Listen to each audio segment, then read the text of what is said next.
There's a huge disparity between relationships nowadays and relationships of the past. It seems that relationships nowadays are a lot easier to forgive for wrongdoings, and there might be some trust issues in some of the relationships, along with a lack of knowledge of each other. Nowadays, we're in the cyber age. We're in the, hey, text me, whereas in the past, when you actually wanted to talk to a girl, well, you had to talk to her. It's kind of scary, I'm not going to lie. I couldn't imagine myself doing the same thing. Perfect example, I was watching Hot Tub Time Machine. This guy, he had the hots. It was actually the teenage boy. He had the hots for a chick. He went to her, and you got to remember, they go back in the past, and he was like, hey, can I have your number? Or something like that. He was very awkward around her. Anyways, basically, what she said to him is, you can actually talk to me, you actually have to come to me to talk to me. There is no such thing as texting. And that's what I see today, I actually had my relationship with my wife start through Facebook. We knew each other before, and I actually socialized with her. But the fact is that my relationship with her started through Facebook. And, I kind of have an excuse because I was in a different state. That's kind of hard. You can't just walk up to her after every day and start talking to her.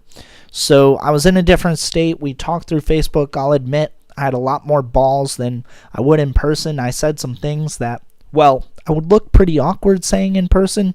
Not to mention, I just can't do that. I don't have that swagger.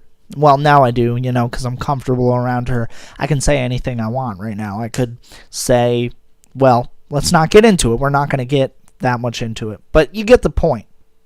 To branch off of what I just said, what I've been really driving at with this commentary is cheating and affairs in relationships, and how the movie industry seems to promote the forgiveness of such atrocities. I know, I sounded really smart there. I was jumbling some words together. But anyways, what I'm saying is, I was watching your average funny movie. Will Ferrell, Zach Galifianakis, The Campaign. Well, it's funny. There are some funny parts, but one thing really did disturb me. And it was the affair that Zach Galifianakis' wife, whoever was playing her, had with Will Ferrell's character.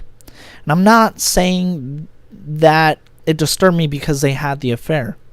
What disturbed me is the forgiveness he gave her back. I'm not one to forgive. It's not in my moral code.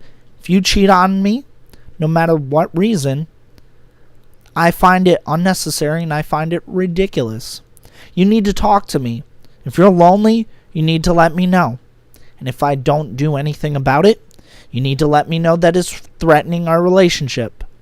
To go out and have an affair with someone else because you're lonely or because I'm not hearing you is unnecessary.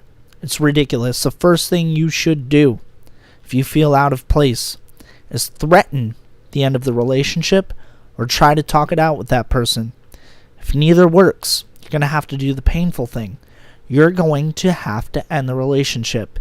If you continue this relationship and you cheat on me, that is much worse than the pain you could have experienced just letting me go. What could cause affairs? What is the real cause of affairs? What is going on?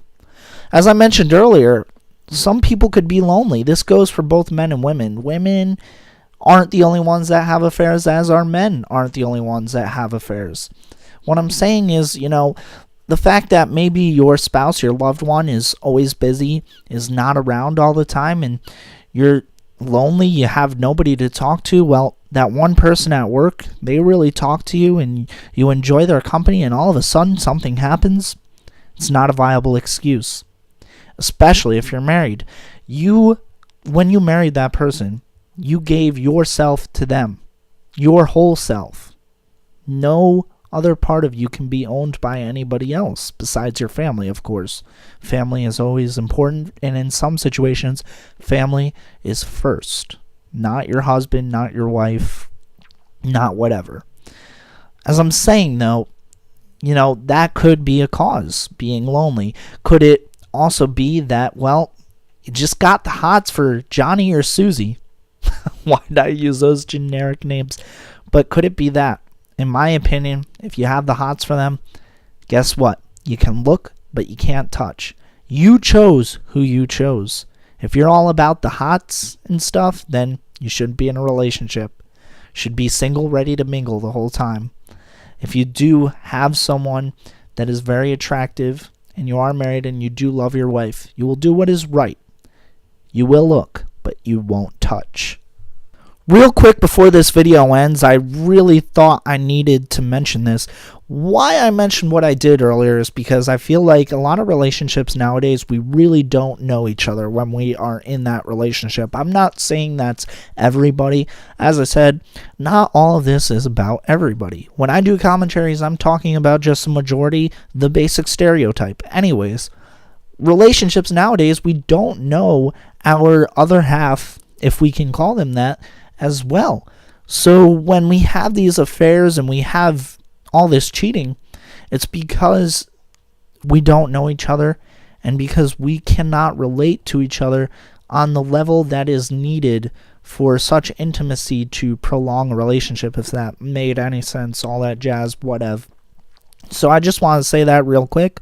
Hope you guys did enjoy the commentary. If you did, please leave the video a like rating.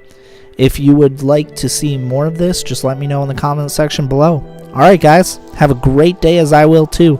Peace guys.